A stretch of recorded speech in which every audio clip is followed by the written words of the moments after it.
Welcome to Freewheeling. I am Siddharth Vinayak Partnkar.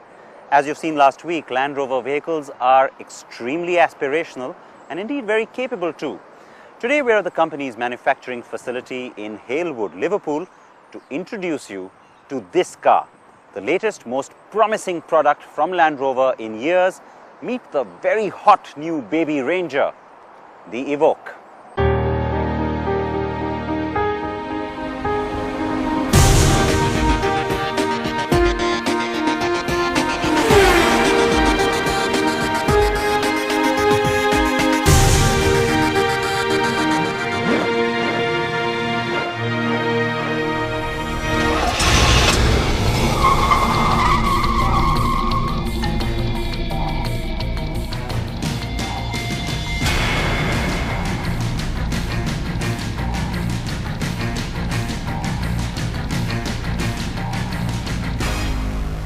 As we told you on the show before, Land Rover has two manufacturing sites, and the Halewood operations in Liverpool is where the Evoque and Freelander 2 are made.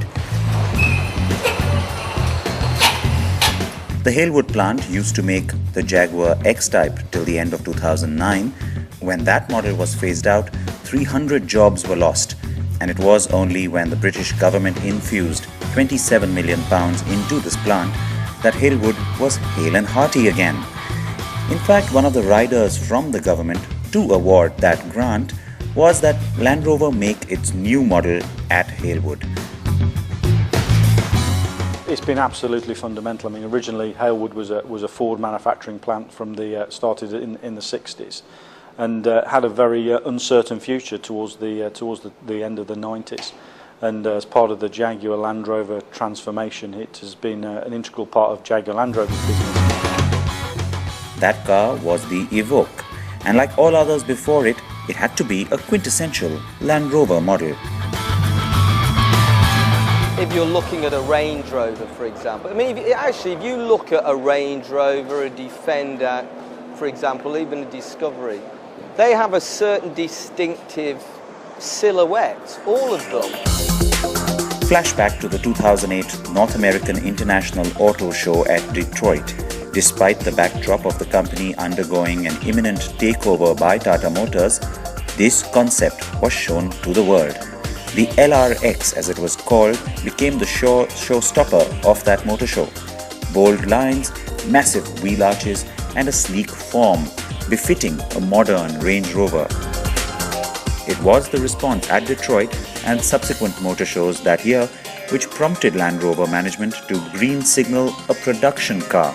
Of course, what people didn't know was just how similar to that concept the production car would be. I think it actually, the success of LRX to the Evoque, and actually, incidentally, it's that recognition by the world's press that you've delivered this without dilution. We've always had a philosophy and here's a very good example with these Defender concepts. We've always had a philosophy. We don't often show concept vehicles. If you look through Land Rover history, there haven't been that many concept vehicles.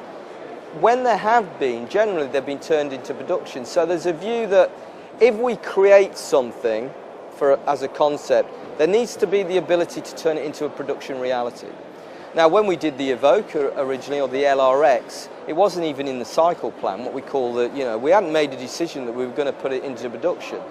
But because the reaction from the world's media, from people all over the world, was so incredibly positive, that became the catalyst for change. That became the motivator for making the decision to put it in production. And of course, when Tata bought Land Rover, one of the first questions was, we want to put this into production, what do you think? Mr. Tata said, absolutely, you've got to put it into production. Well, our first questions to yeah, as well, yeah, absolutely. We'd be crazy not to. So then it was a case of, we get the concept vehicle back from the shows, we bring it in and we say, right, we're going to put this into production. Now instantly there's a desire from certain elements, we need to change this, we need to change that, etc. This is where it's important for senior designers to promote what I would call intransigence. No, we don't need to change it. The world wants this vehicle. The challenge is deliver that design for production.